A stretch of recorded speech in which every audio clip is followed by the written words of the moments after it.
ladies and gentlemen, I appreciate you putting on a brave face because you made it through a whole week of the national emergency, and yeah, because of the invasion coming up from Mexico, we have to do our part on the home front. If you see salsa, say something.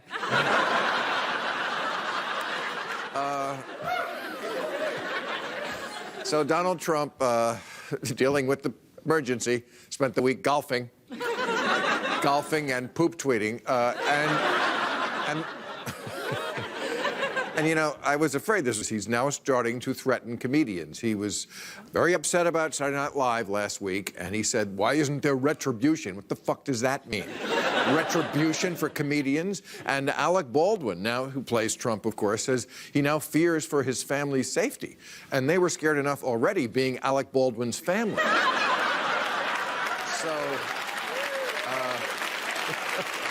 and of course, Trump, somehow he has the time, dealing with the national emergency, to be tweeting about Jussie Smollett, or Smollett, I don't know how to pronounce that, but he was, poor guy, was charged with a felony for filing a false police report, because if there is one thing Trump cannot abide, it is a self-serving liar. And of course, Fox News loves this story, of course, because it proves their stupid theory that racism is a hoax. They're saying, Fox News, that the mainstream media isn't covering the Jussie Smollett story. Isn't covering up. Some of them just died in a stampede. But, you know, Jussie, he wanted to raise his profile, so he allegedly paid two men $3,500 to assault him for being black and gay. So, I kid Texas, I love Texas, but... And the two men he hired, allegedly, were at least one of them was an extra on Empire. Jussie, what were you thinking? Never give the extras lines. Am I right, show people? No, this totally destroys the previous image I had of Jussie Smollett, which was, I don't know who that is. But we don't want to come down to our Jussie. You're probably feeling pretty bad right now. Don't beat yourself up. Don't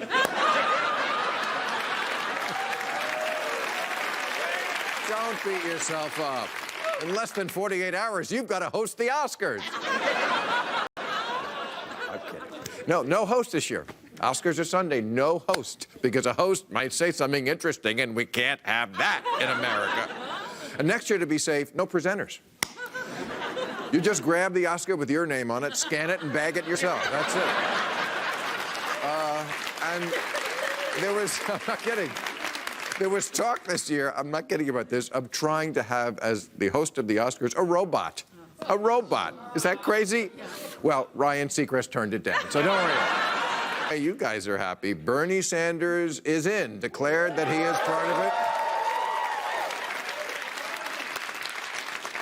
Not quite the way you were last time. I hope you still like him. Anyway, he's a socialist, and a lot of the party has moved toward him. I mean, the big star of the party, Alexandria Ocasio-Cortez, she was a Bernie supporter and is right on his page. People are saying, wow, what a dream ticket that would be, the 77-year-old Jew and a 29-year-old former bartender. For socialists, that's a dream ticket. In L.A., that's a third marriage. No, I love Bernie. They asked Bernie about AOC, and he said, that's where I get my email. So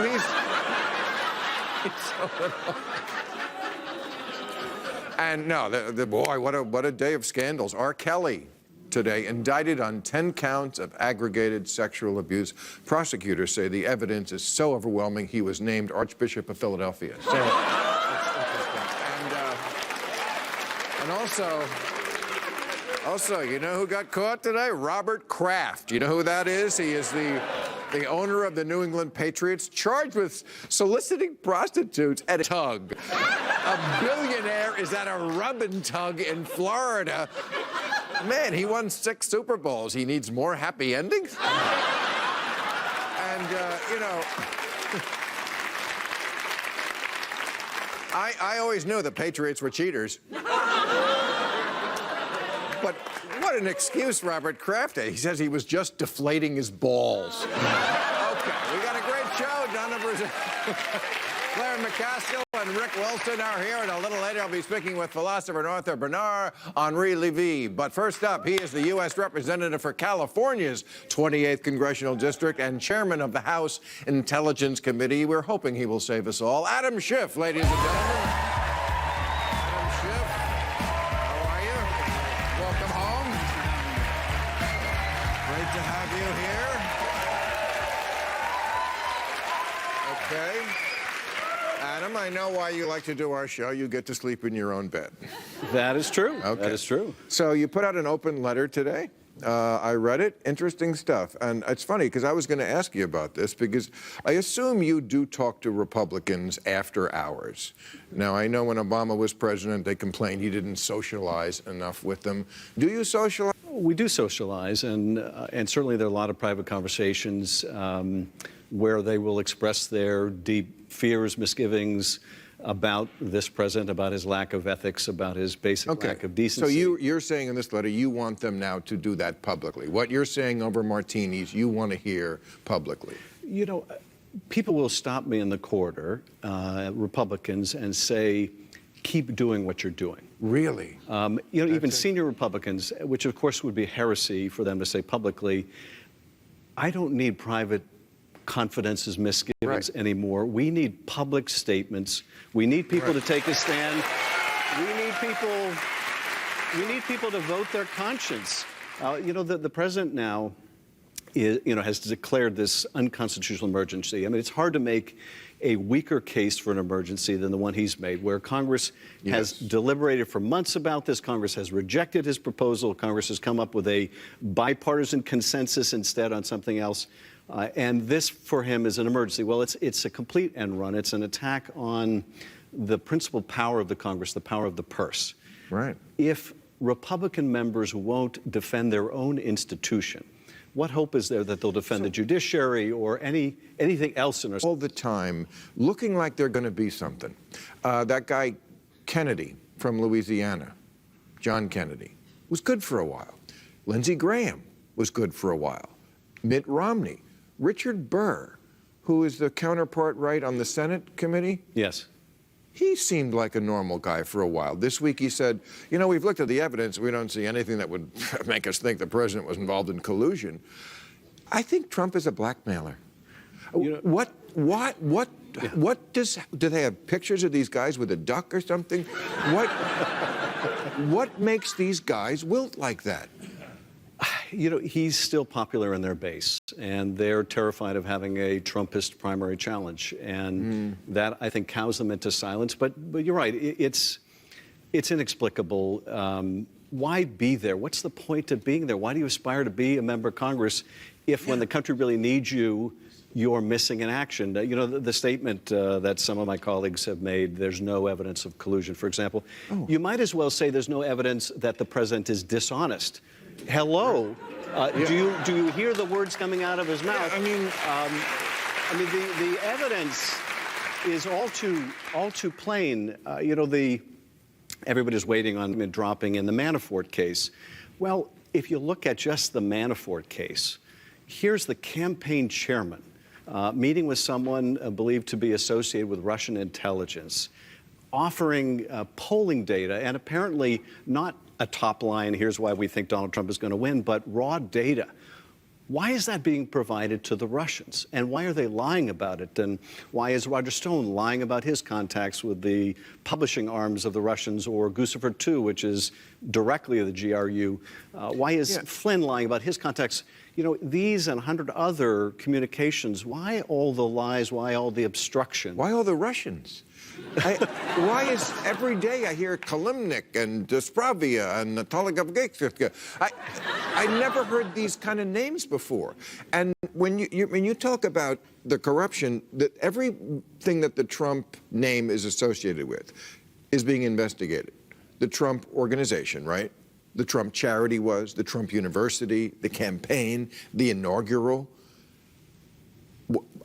I mean, I read today in the New York Times that, or I guess it was yesterday, that he went to the He asked Whitaker, who was the temp attorney general, for somebody who he was a supporter in charge of the Cohen investigation in New York, in the Southern District.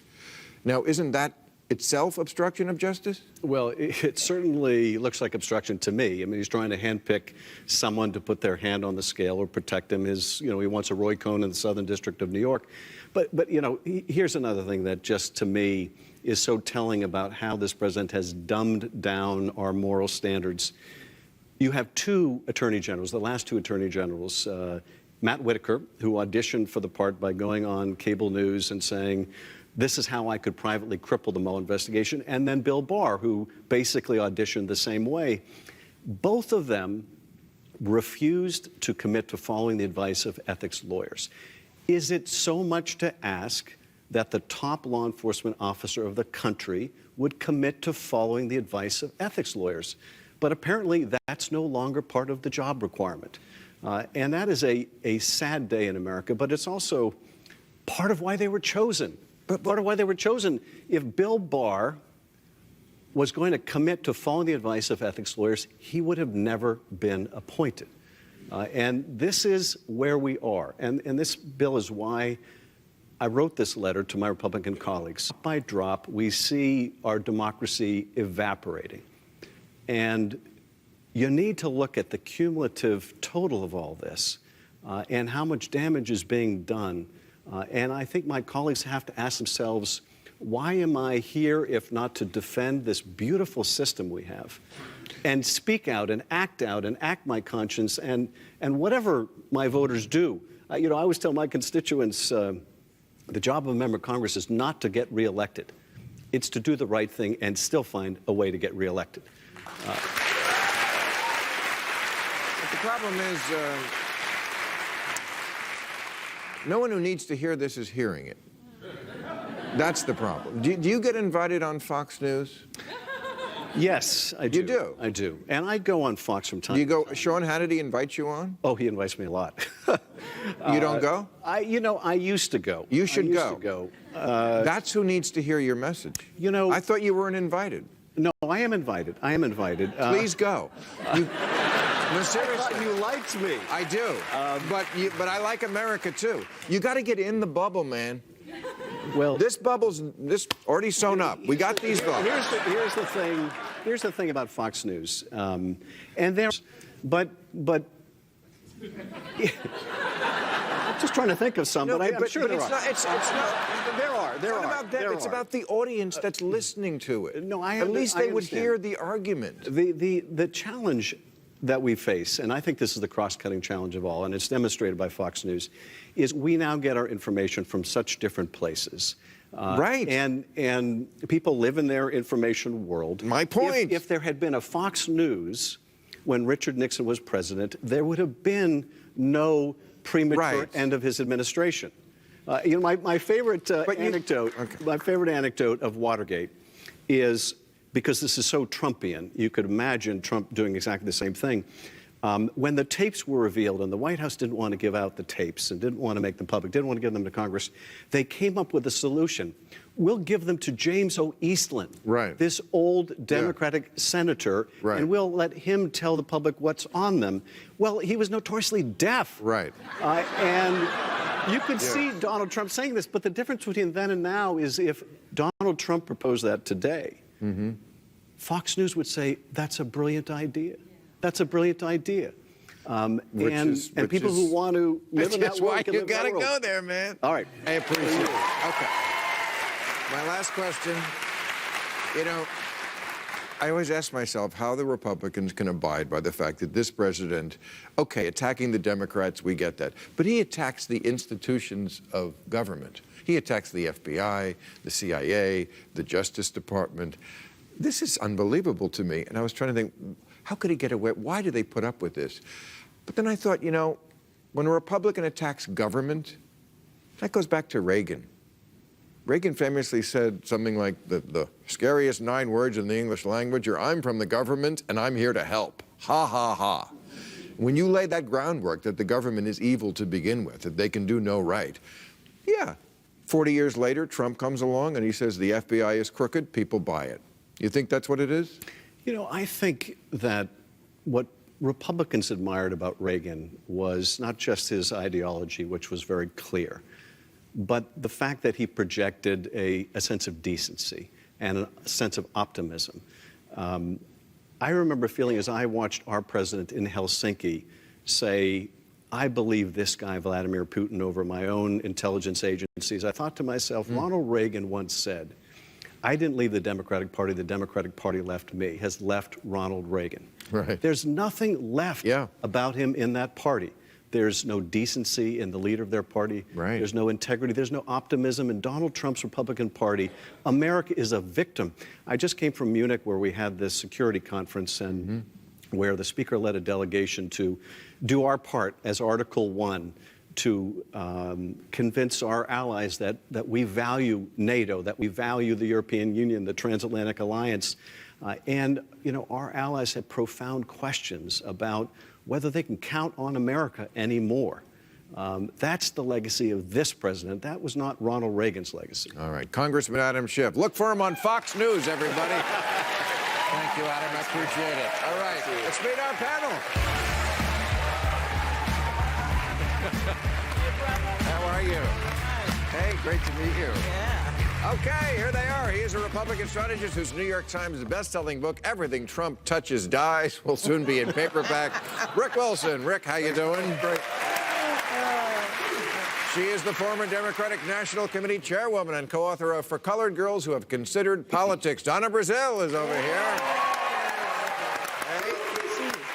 And she's a political analyst for MSNBC and NBC. McCaskill, what a great honor to have you here. Thank you. Okay, so I read yesterday that Donald Trump is trying out nicknames. Because, you know, little Adam shit just doesn't happen. You gotta, it's amazing with all the national emergency going on. He has the time. But I watched his speech in Miami where he was talking about Venezuela. He used the words socialist, socialistic, or communistic 34 times.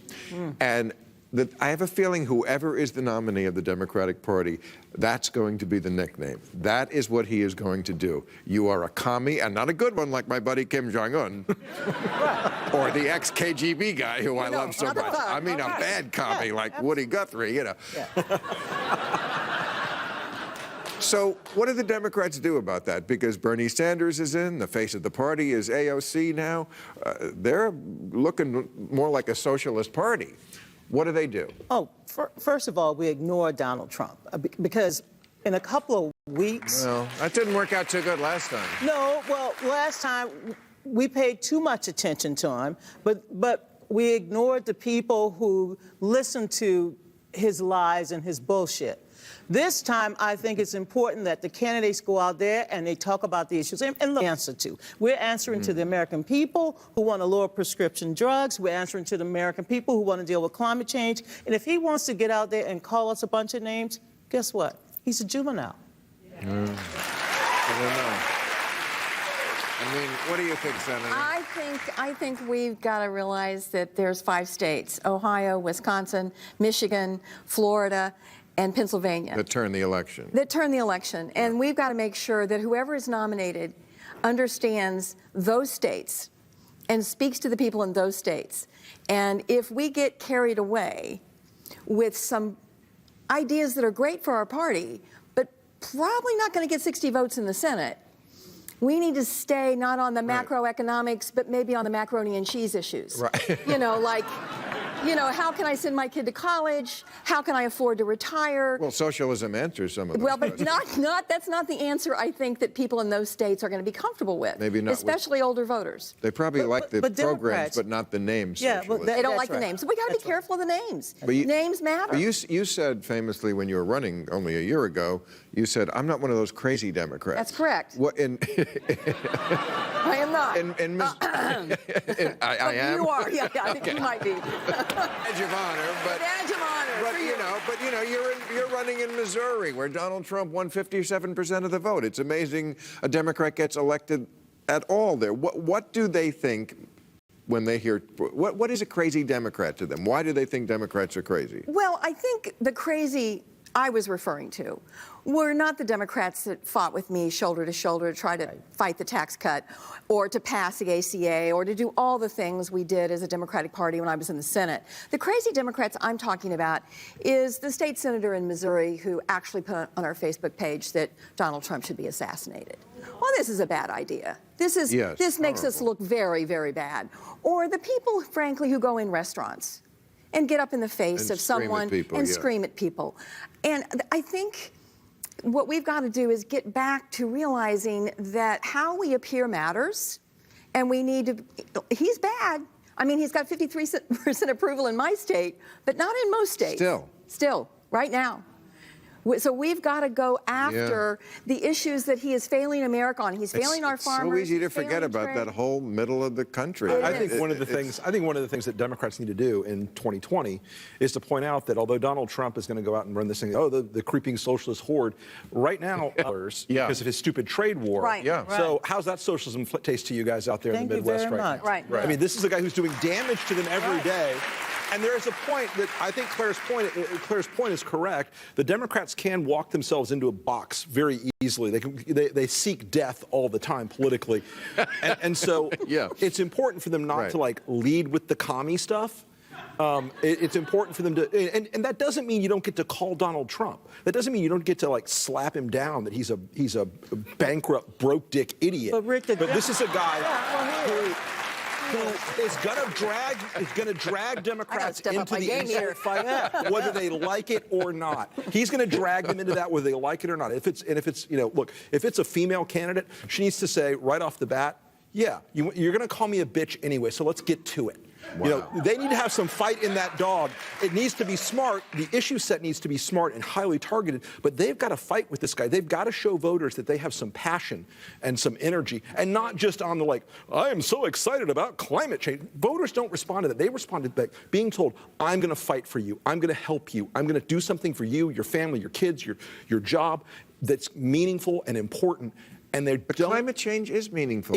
Bill, but to the average voter out there, I get you, but I live in the world of actual. But if Democrats, the mechanics of it, though, Rick, jobs in the economy are always going to be higher than climate change, even though they're interlinked. I'm just, voters. Bread and butter matter. A to B. Bread and butter matter. But if Democrats run the same kind of bland, poll-tested driven campaign, guess what? That's why you get up in the shit. We're not going to get people excited about voting in 2020. We have to mix it up. We got to put a little Trinity, a little roux, a little hot sauce. I agree with your base, though. Your base, though, is so jacked up.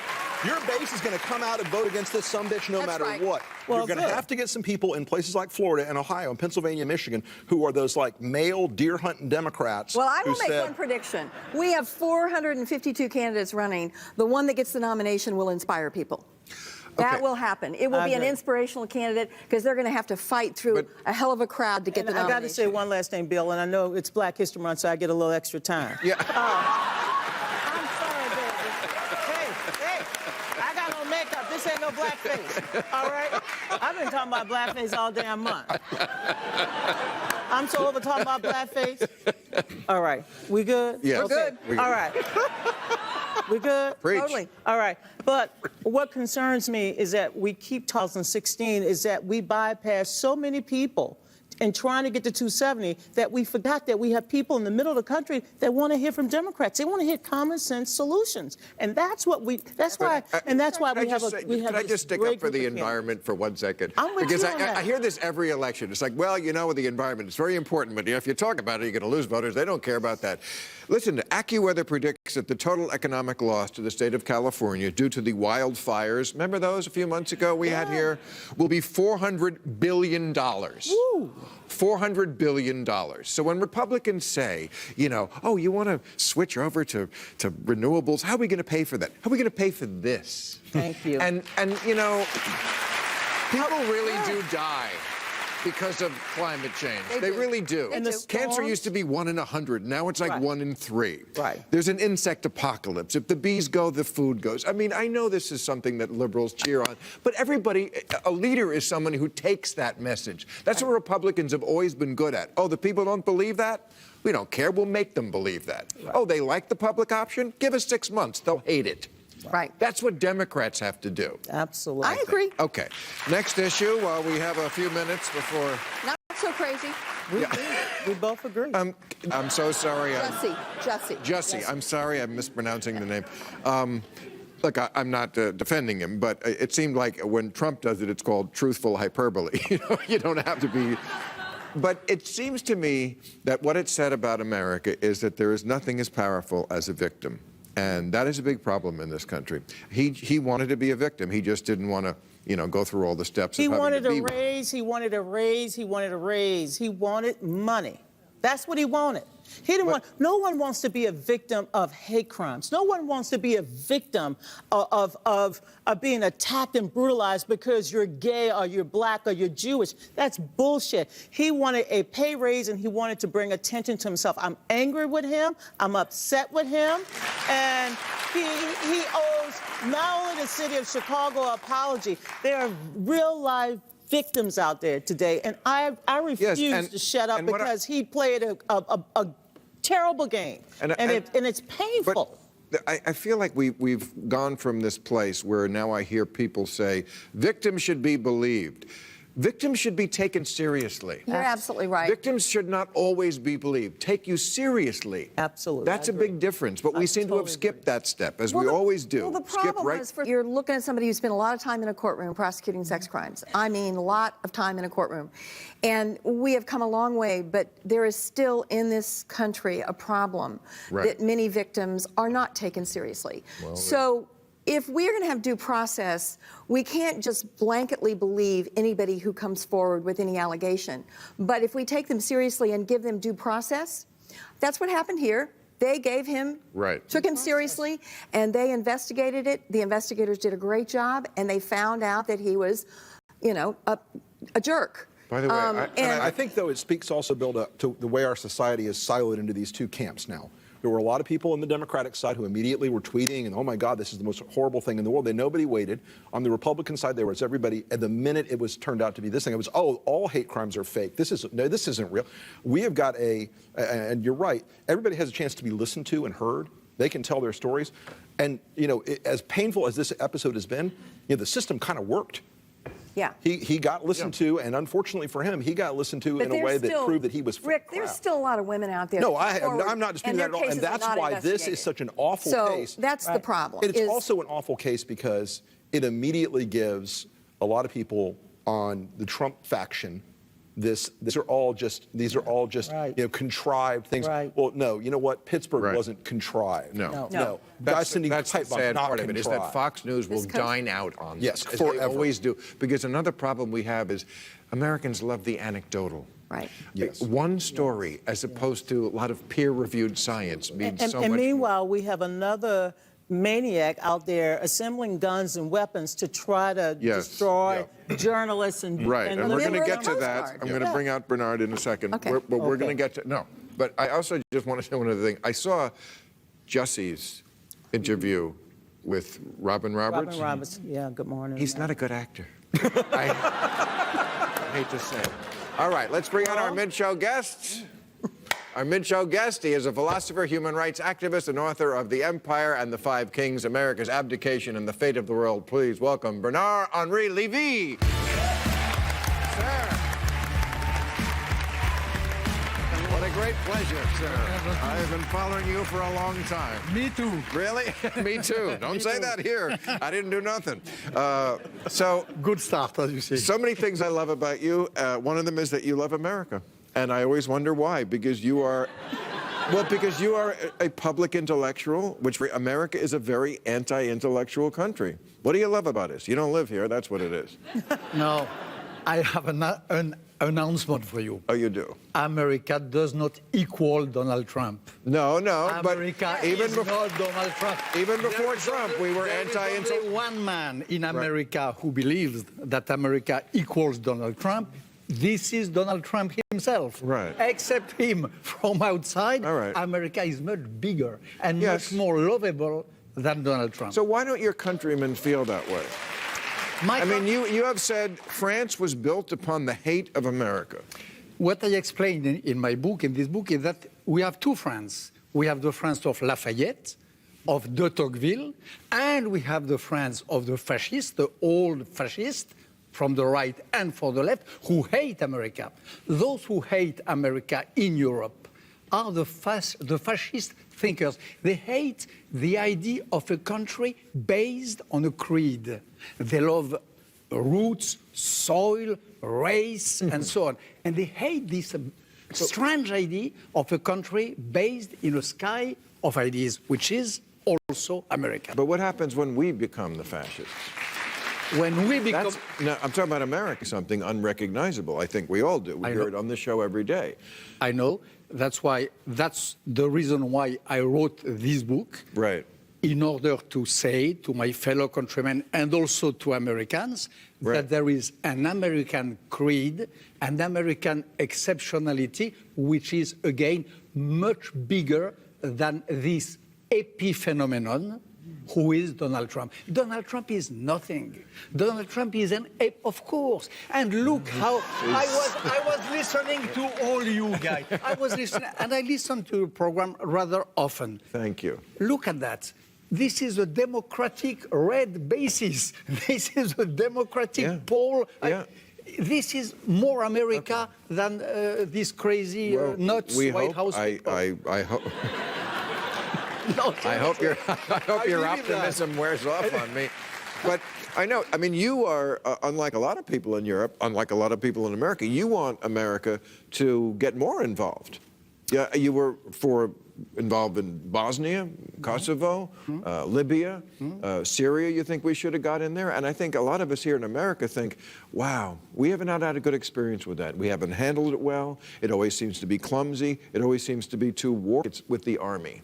No, wherever we, the West, don't get involved, it is a disaster. Syria, 400,000 deaths, millions of refugees, and a country completely emptied, voided of its substance due to non-commitment. So, of course, we can decide this, but then we have to take our responsibility. When we don't commit, when America is unfaithful to its own DNA, it is a disaster. Yeah, there's a void, and someone will step in. Russia, China, the people you mentioned. Russia, Turkey, the great Democrat MBS, the man who cuts his opponents into 14 pieces. These guys, when you recede, they push on. They push. This is the situation. What do we want? Do we want the world to be shaped? Really, I believe that for my children and my grandchildren, and even your children and maybe your grandchildren. There are none of those. No, I don't want a world shaped by Vladimir Putin. We have already elections shaped by Vladimir Putin. You had an election in America shaped by Putin. And they're doing it again. We might have one in France. What's going on? Every day I read in the paper about the yellow protest against high gas prices, I think. And it seems to have morphed into something darker with elements of anti-Semitism. Why does everything in Europe wind up being something involved with anti-Semitism? In Europe and also sometimes in America. Remember Pittsburgh. Remember all these millions of Twitters that preceded and followed the election of Donald Trump. You want a competition between America and Europe? I don't advise. I don't like this sort of... No, there is today what is true. And again, it is, I don't want to make too much advertisement, but it is the topic of my book. There is a real wave and tide of populism. Populism means also, is the nickname, a gentle name for fascism, therefore for anti-Semitism. And this wave is wiping off all our countries. The West, Europe, America, of course Russia, which is the fatherland of this populism, the place where they puppetize, marionetize this populism. So we have that everywhere. And of course, anti-Semitism is the climax of this populist trend. And it's absolutely normal that we have it, but it would be absolutely normal to resist to it. All right, one more thing I want to quote you on, because I think we see very eye to eye on social media. And you said Trump and Zuckerberg, two blades of a pair of scissors cutting the fabric of truth to ribbons. I really believe that, And Twitter is Donald Trump. It is. Now it is. Now it is Donald Trump. This man cannot speak in any other way than by Twitter. And I see all the this is very strange. All the commentators, they wonder, in one case, why did he react immediately about this actor who pretended to be immediately, and for the Hassan story. Yes. Took him, I listened to your colleague Colbert yesterday, who was saying, what happens? Donald Trump does not tweet. When Donald Trump does not tweet, it is a national event, therefore a world event. So Donald Trump is Twitter. Well, Twitter is Donald Trump. Mark Zuckerberg has to be aware of this news. Twitter, no, yes. not Mark Facebook. Zuckerberg, I don't know who it is. No, the boss of Twitter has to know that now. I'm sorry, I like them so little that I don't even know who owns what. But Twitter has to know that Twitter... And I think is his name. He is a Coast Guard officer? Yes. Okay. He said things, they found an arsenal, first of all. And by the way, remember Cesar Sayoc? That was last fall. This is the guy, did almost the same thing. A guy who is a big Trump supporter. The new one, Paul Hassan, says he wants focused violence to establish a white homeland. He was studying the methods of the Unabomber, the Virginia Tech killer, and other mass killers. He says, upset that Democrats might illegally impeach Trump, so he would like to kill them first, and he wanted to kill almost every last person on earth. He is known as a moderate among Republicans. So... Poor grand old party. Poor grand old party. Yeah. Seriously, poor Not Republicans. So but Trump this week, again, talking about the press as the enemy of the people. And, you know, how many times does this have to happen before we realize that, you know, these guys are the Son of Sam killers, and he is the dog that they are listening to. Absolutely. And they asked him about it today. He said, they said, did you think your language affected this? He said, no, I don't think so. I think my language is very nice. No. No. But his language is very nice, but which we have to be aware of. Words can be like bullets. Yes. Words are like bombs. That's what I'm saying, is that people hear this stuff. And when you say too much, that the newspaper is the enemy of the people. When you say too much after Charlottesville, that there is evil and good on the two sides, when you say that too much, it gives force to those who have the guns. Let me read one more quote. Roger Stone,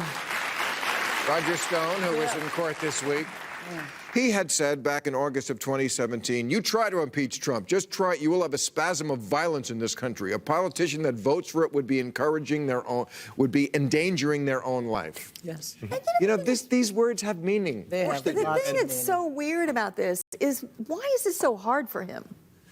You know, why? I mean, here's a guy who's arrested that clearly wanted to kill a lot of people. Whether you like the people he was going to kill or don't like them, you're president of the United States. Why is it so hard for him to look at that? And by the way, it would be so reassuring to Americans, all Americans, I don't care if they're Democrats or Republicans, if he would just clearly say, this is outrageous. Right. I'm proud of law enforcement for finding the guy. That's not who he is. Outside of his abilities. It's just bizarre because to me he that can't it's bring himself to hard say for things him. like, please don't one for the rest. White supremacy is bad. But Bill, the secret of this is there's a metric in Donald Trump's mind all the time. And that metric is, do they like me or do they not like me? And he thinks guys like that like him. Okay, yes. That's why he doesn't say anything about the. That's why he was. He has a disease. It's called malignant narcissistic personality disorder. I've said this before. Every article that you read about Donald Trump should begin with President Trump, who suffers from malignant narcissism, because nothing else explains it. That explains It's why he's a traitor. It's why he's this way, just like you said. It's only if you like me or you don't. It's why he's loving up on Kim Jong-un. Yes, exactly. Why he loves up on Putin, all of it. Okay. I really don't ever want to think about that image again. I know, but it may happen next week. Are you three Catholics? I am. No. Kinda. No, kind of. So we have yes, no, and maybe. Okay. Well, they found themselves in the news once again, and I thought we had put this to rest. How naive I was well, Really? not to rest, but I thought things had gotten better. I mean, it was first hit the news in 2002. That's when the child abuse scandal really came to the fore. Right. We are apparently still at the convincing them it's a problem phase, because the Vatican is, I'm joking.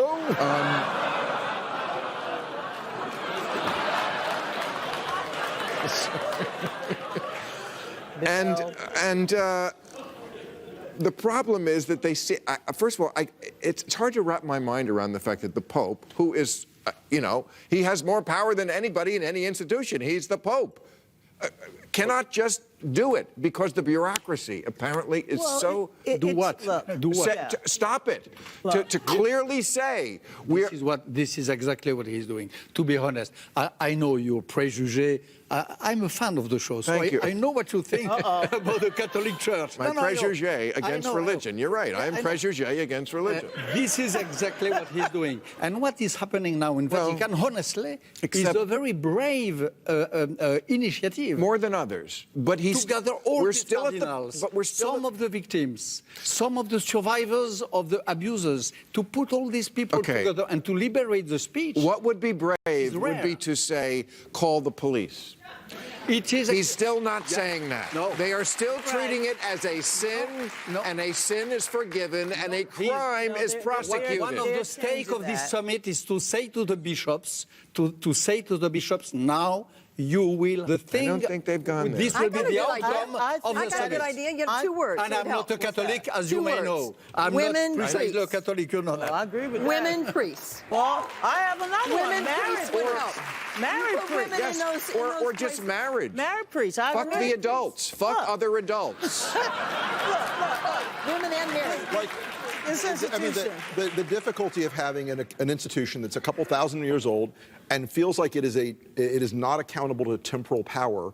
It has taken a lot to get them to this point, but they are in a moment of crisis where this has become so much of the Catholic Church's brand that I think it's an existential crisis. Unless they handle this, you're not going to ever have people that weigh the good of the Catholic Church, the hospitals, the orphanages, all the things they do in the world. The social Feeding justice. the poor. But you will never have people weigh those factors because it will be the image of the brand will be they allow priests to molest children and they don't take them before law enforcement. If they do that, if they do adopt a doctrinal policy where priest caught in with a child automatically gets sent into law enforcement's hands, great. I think they could do themselves a huge favor by that.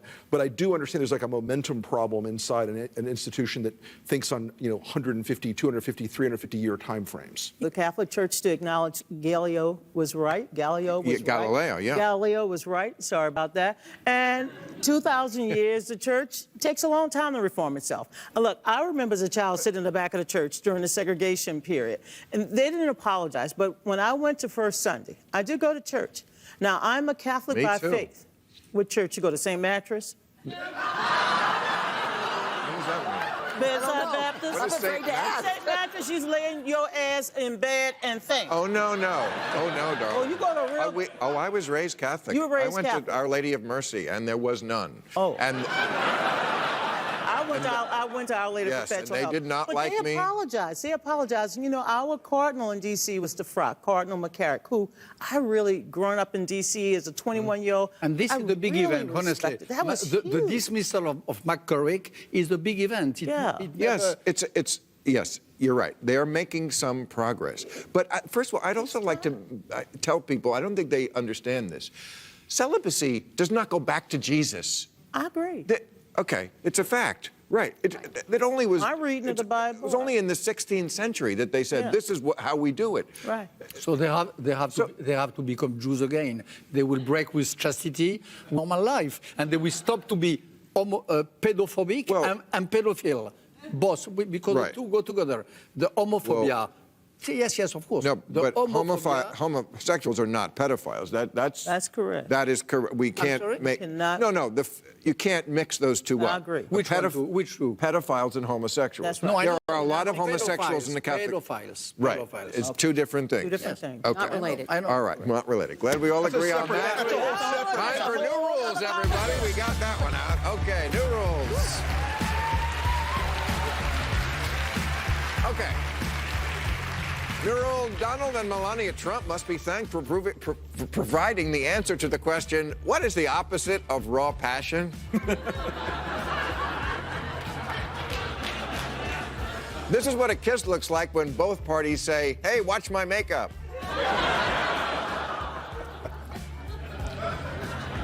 New rule, no saying you're humbled if you win an Oscar on Sunday. That's not what humbled means. Being handed a gold trophy and told you're the best of everybody is the exact opposite of humbled. The only humbling moment an award show ever had was when La La Land won Best Oscar, and then they pried the award out of their hands. That, my friends, is humble. Oh, yeah. Nero, someone has to examine all the babies born last Tuesday morning and make sure none of their souls were stolen by Karl Lagerfeld.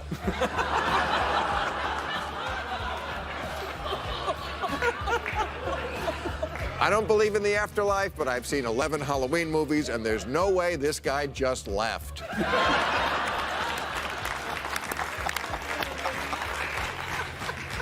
Nuro Yakali de Roma, the woman featured in these artsy photos breastfeeding her 4-year-old. And what is it with these kids these days, thinking they have to post a photo of every meal?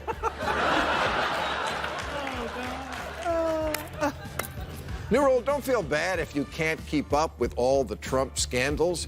It's like Lucy at the chocolate factory. I love that. At first you thought, I can do this, and then the scandals come faster and faster and faster, until the only solution is to guzzle Vitamin.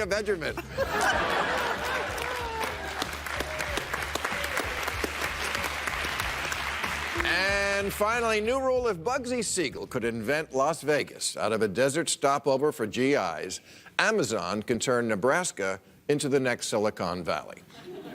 Sure, you know by now, Amazon has scrapped its plans to build a giant headquarters in New York because the city balked at giving the richest company in the world a $3 billion tax bribe. So Amazon took their ball and went home, which I guess explains this T-shirt.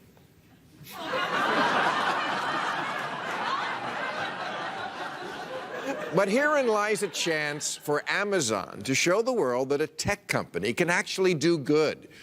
We have a problem in America called spatial geographic inequality, which means that the most affluent and educated people are clustered in just a few cities. Last year, Hillary Clinton said, I won the places that represent 2/3 of America's gross domestic product. I won the places that are optimistic, diverse, dynamic, moving forward. Yes, you did. And maybe that has something to do with why Trump voters are obsessed with owning the libs, because the libs own everything else. The blue parts of America are having a big prosperity party, while that big sea of red feels like their invitation got lost in the mail. And they still use the mail. They turn on the TV, and all the shows take place in a few hip cities. There's no Real Housewives of Toledo or...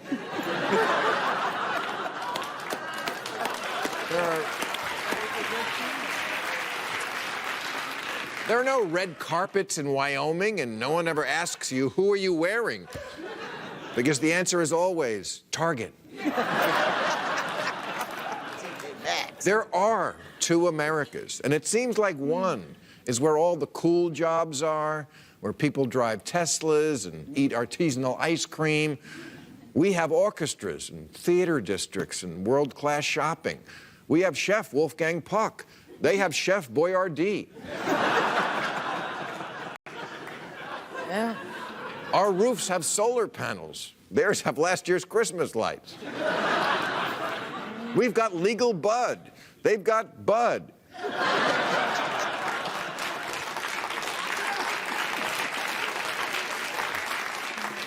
We have anal bleaching. They have Congressman Steve King.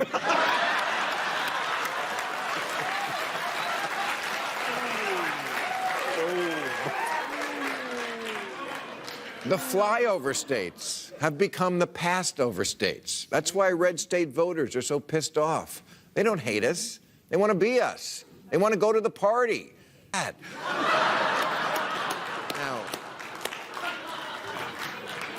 How do I know this? Because 238 cities and regions submitted proposals to Amazon for the company to locate in their area, all desperate for jobs that don't involve guarding prisoners or murdering chickens. And Amazon picked 2 places that didn't need them at all, places where prosperity already was. Bezos, you're worth $130 billion. Take one for the team. Stop playing cities off against one another and help a dying one come back to life.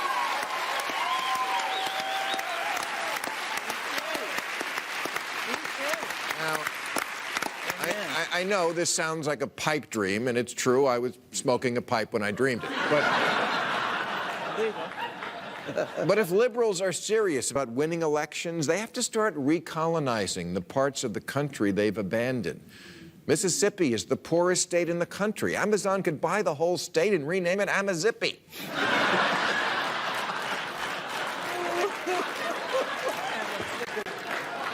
If we keep leaving the red states behind, they're going to keep getting angrier and crazier. Because if you're not invited to the party, the next best thing is to, as opposed to what happens when Amazon moves to West Virginia. People get better jobs that don't give them black lung. The locals meet people of different races and backgrounds and sexual orientations, none of whom kill them.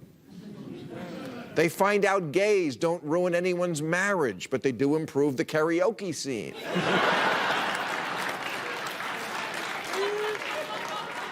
A yoga studio opens up, then an art gallery, a gym that admits women. Then one of those trendy bars where inside looks like the outside. Asians come and open a Chinese restaurant, and then Jews come because there's a Chinese restaurant.